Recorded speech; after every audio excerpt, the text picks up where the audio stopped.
नमस्कार बंधुरा उमा फूड किचेनेर आरो एकटी नतून पर्वे आपनादेर सबाइके स्वागत। आज आमि आपनादेर तैरी करे देखाबो सजना डाटा आलू बेगुन बड़ी दिए एकटी दुर्दान्त स्वादेर रेसिपि। এই रेसिपि गरम भातेर साथे खेते असाधारण लागे। चलुन ताहले आर देरी ना करे शुरू करा जाक आजकेर এই रेसिपि।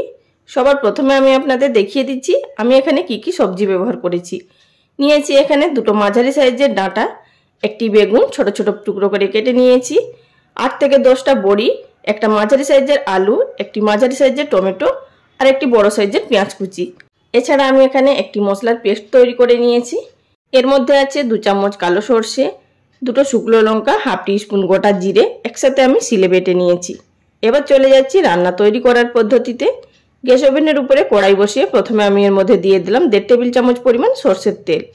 তেলটা ভালোভাবে গরম হয়ে যাওয়ার পর ফোড়ন হিসেবে আমি এর মধ্যে দিয়ে দিলাম একটি তেজপাতা ছিঁড়ে 2 টুকরো করে, আর দিচ্ছি এখানে আগে থাকতে কেটে রাখা পেঁয়াজ কুচি। পেঁয়াজ কুচি দিয়ে দেওয়ার পর গ্যাসের ফ্লেম মিডিয়ামে থাকা অবস্থায় এটিকে আমাদের ভেজে নিতে হবে। তবে কিন্তু এখানে খুব লাল করে ভাজবো না, মোটামুটি 70% মতো পেঁয়াজটাকে ভেজে নিতে হবে। এই পর্যায়ে আমি এর মধ্যে দিয়ে দিলাম আগে থাকতে কেটে রাখা আলু। আলুটা দিয়ে দেওয়ার পর আবারও এটিকে নাড়াচাড়া করে 2 মিনিটের জন্য ভেজে নিতে হবে। আর বন্ধুরা এখানে আপনারা ফোড়ন হিসাবে গোটা জিরে বা 5 ফোড়ন ব্যবহার করতে পারেন, তবে আমি এখানে শুধু পেঁয়াজ এবং তেজপাতা ব্যবহার করেছি। এবার এর মধ্যে দিয়ে দেব আগে থাকতে কেটে রাখা ডাঁটা এবং বেগুন।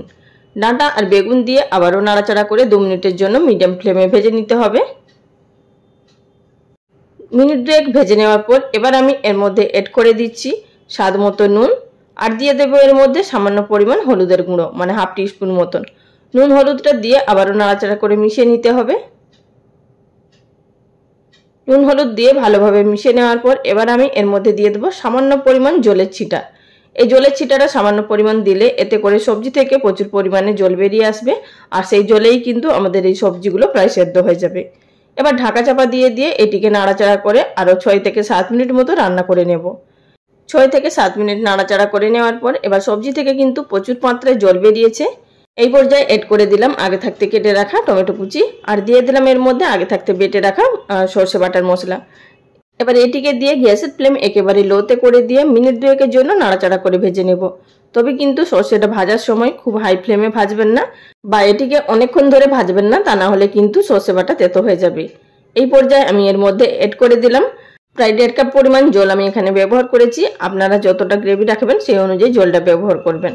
নাড়াচাড়া করে মিশিয়ে নেওয়ার পর যখন এইভাবে ফুটে উঠবে সেই পর্যায়ে ঢাকা দিয়ে রান্না করে নিলাম আরও 6 থেকে 7 মিনিট মতো।